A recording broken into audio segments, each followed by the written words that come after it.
భారతదేశపు కొత్త పార్లమెంటు భవనం 13 ఆసక్తికరమైన విషయాలు. Hi friends, kick media YouTube channel కి స్వాగతం. మన దేశం గర్వంగా ఎదుగుతుంది. మన భారతదేశం ప్రపంచంలో సత్తా చూపుతోంది. ప్రతి భారతీయుడు గర్వంగా చెప్పుకోగలిగిన ఒక అపూర్వ క్షణం ఇది. ఇది మన కొత్త పార్లమెంట్. ప్రపంచ దేశాల్లో అత్యంత విశిష్టమైన ప్రాంగణంగా మన భారత పార్లమెంటు నిలిచింది. ఈ కొత్త పార్లమెంట్ మన దేశం కోసం ఎంతో గొప్పదిగా రూపొందింది. ఈ మార్పు మన ఆత్మగౌరవాన్ని, సంప్రదాయాన్ని, విజ్ఞానాన్ని ప్రతిబింబిస్తుంది. ఈ రోజు మనం కొత్త పార్లమెంటు గురించి మాట్లాడుకోబోతున్నాం. దాని అద్భుత రూపం, ప్రత్యేకతలు మరియు మన దేశం కోసం ఈ మార్పుతో ఎలాంటి భవిష్యత్తు సృష్టించగలదో చూద్దాం. భారతదేశపు కొత్త పార్లమెంటు భవనం గురించి 13 ముఖ్యమైన అంశాలు. 3 ప్రధాన ద్వారాలు. పార్లమెంటు భవనానికి 3 ప్రధాన ద్వారాలు ఉన్నాయి. జ్ఞాన, శక్తి, కర్మ. ఈ ద్వారాల ద్వారా ఎంపీలు, విఐపీలు మరియు సందర్శకులు ప్రవేశిస్తారు. వీటితో పాటు ఎంపీలకి, విఐపీలకు, ఇతర సందర్శకులకు ప్రత్యేక ప్రవేశ ద్వారాలు కూడా ఉన్నాయి. వాటి ద్వారా భవనంలో సులభంగా ప్రవేశం సాధించవచ్చు. ఈ కొత్త పార్లమెంటు భవనం అహ్మదాబాద్ కు చెందిన HCP design planning and management సంస్థ రూపొందించింది. భవన డిజైన్ 150 ఏళ్ల పాటు అద్భుతంగా నిలిచి ఉండేలా అత్యున్నత నాణ్యత ప్రమాణాలను పాటించి రూపొందించారు. దీన్ని భూకంపాల నుంచి కూడా రక్షణ కలిగించేలా రూపొందించారు. తద్వారా భవనంలో ఉండే ప్రతి వ్యక్తికి భద్రతా భరోసాగా ఉంటుంది. రాజస్థాన్ లోని ధౌల్పూర్ రాళ్లను ఈ భవనాన్ని నిర్మించడానికి ఉపయోగించారు. ఈ రాళ్లు దృఢత్వం, ఆకర్షణీయమైన ఆకృతులతో ఈ భవనానికి ఒక ప్రత్యేకమైన వెలుగు ఇచ్చాయి. భారతీయ సంస్కృతి, సాంప్రదాయాలు మరియు కళారూపాలను ప్రతిబింబిస్తూ ఇంటీరియర్లు రూపొందించబడ్డాయి. ఈ డిజైన్ ప్రత్యేకంగా భిన్నత్వంలో ఏకత్వాన్ని ప్రదర్శించేందుకు పలు ప్రాంతీయ కళారూపాలను సమ్మిళితంగా వినియోగించడం జరిగింది. ఇందులో గుజరాతీ, రాజస్థానీ, తమిళనాడు, ఒడిశా వంటి ప్రాంతాల కళారూపాలు స్పష్టంగా కనిపిస్తాయి. కొత్త పార్లమెంటు భవనంలో గ్రీన్ ఎనర్జీ వాడటం ద్వారా 30% విద్యుత్ ఆదా అవుతుంది. అలాగే భవనంలో వర్షపు నీటిని సేకరించడం, నీటి రీసైక్లింగ్ సిస్టమ్స్ ఏర్పాటు చేయడం, పునరుత్పత్తి చేసుకునే సామాగ్రిని ఉపయోగించడం తదితర పర్యావరణ అనుకూల చర్యలు చేపట్టారు. ఈ విధంగా భవనం పర్యావరణంపై నెగటివ్ ప్రభావాన్ని తగ్గించి దీర్ఘకాలిక లాభాలను అందిస్తుంది. ఈ భవనపు పైకప్పుపై 9500 కేజీల బరువుతో 6.5 మీటర్ల ఎత్తులో మన జాతీయ చిహ్నం 4 సింహాలు ఉన్న సాంస్కృతిక చిహ్నం నిర్మించబడింది. ఇది పార్లమెంటు భవనం యొక్క మౌలికమైన భాగం. దేశంలోని ప్రజాస్వామ్యాన్ని, సత్యం, ధర్మం యొక్క మూల్యాలను ప్రతిబింబిస్తుంది.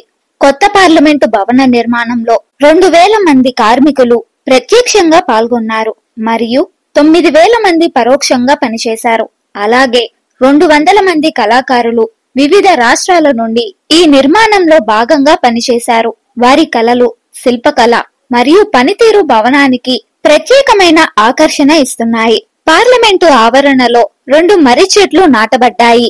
ఇవి ఆవరణలో ప్రకృతి యొక్క పర్యావరణ హానిని తగ్గించడంలో సహాయపడతాయి. అలాగే అందరికీ స్వచ్ఛమైన ఆక్సిజన్ అందించే ప్రకృతి వనరులుగా కూడా పనిచేస్తాయి. ఈ పార్లమెంటు భవనం దివ్యాంగులకు అనుకూలంగా రూపొందించబడింది.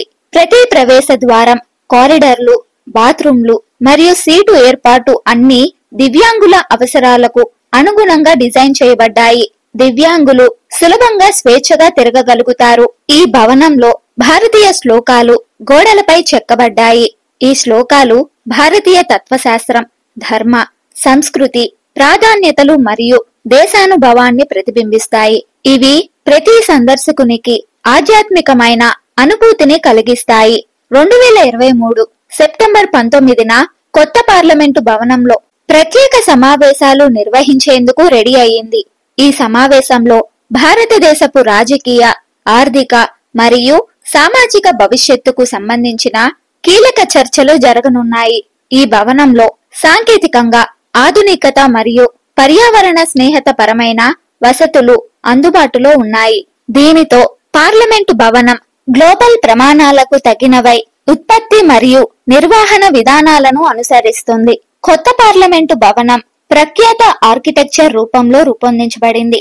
ఇది భారతదేశం యొక్క ప్రజాస్వామ్య వారసత్వాన్ని ప్రతిబింబిస్తూ దేశంలోని ప్రతి ప్రాంతానికి సంబంధించిన ప్రత్యేకతలను ప్రతిబింబిస్తుంది. 2023 మే 28న ఆవిష్కరించబడిన భారతదేశపు కొత్త పార్లమెంట్ కేంద్ర విస్తరణ పునర్నిర్మాణ ప్రాజెక్టు యొక్క ఒక ముఖ్యమైన భాగం. భారత 18వ లోక్సభకు సిద్ధమవుతున్న ఈ సందర్భంలో భారతదేశం భవిష్యత్తులో కీలక పాత్ర పోషించే ఈ కొత్త పార్లమెంటు గురించి కొన్ని ఆసక్తికరమైన విషయాలను తెలుసుకుందాం. కొత్త పార్లమెంటు భవనం త్రికోణ ఆకారంలో ఉంది. ఇది భూమి ఆకారాన్ని ప్రతిబింబిస్తుంది. గణిత శాస్త్రం ప్రేరణ డిజైన్ మరియు ఫర్నిచర్ పాత పార్లమెంటు భవనంతో అనుసంధానంగా ఉంటాయి. ఈ రెండు భవనాలు ఒకే సముదాయంగా పనిచేస్తాయి. ఇది భారతదేశ ప్రజాస్వామ్య వారసత్వంలో ఐక్యతను మరియు నిరంతరతను సూచిస్తుంది. కొత్త పార్లమెంటు భవనం పచ్చగా నిర్మాణం సూత్రాలను అనుసరిస్తుంది. పాత భవనం పోలిస్తే 30% విద్యుత్ వినియోగాన్ని తగ్గిస్తుంది. వర్షపు నీటిని సేకరించి నీటి రీసైక్లింగ్ సిస్టంలు అనుసరించడం మరియు స్థల వినియోగాన్ని పెంచడం కూడా ఇందులో భాగం. 150 సంవత్సరాల పాటు ఉపయోగపడేలా ఇది డిజైన్ చేయబడింది. తాజా నిర్మాణంలో భారతదేశం యొక్క ప్రజాస్వామ్య దార్శనికతను ప్రతిబింబించే పార్లమెంట్ భవనం ఆధునిక మరియు స్థిరమైన ఆకృతిని సమకూర్చుతుంది. అందులో అన్ని సామర్థ్యాలు అందుబాటులో ఉంటాయి. కొత్త పార్లమెంట్ భవనం దేశ ప్రజాస్వామ్యానికి ఒక మైలురాయిగా నిలుస్తుంది మరియు భవిష్యత్తులో భారతదేశం యొక్క రాజకీయ వ్యవస్థను దృఢంగా నిలబెట్టుకునేందుకు కీలక పాత్ర పోషిస్తుంది. ఈ వీడియో గురించి మీ అభిప్రాయాల్ని కామెంట్స్ లో తెలియజేయండి. ఈ వీడియో మీకు నచ్చినట్లయితే లైక్ చేయండి, షేర్ చేయండి. మరిన్ని ఇంట్రెస్టింగ్ వీడియోల కోసం మా కిక్ మీడియా యూట్యూబ్ ఛానల్ ని సబ్స్క్రైబ్ చేయండి.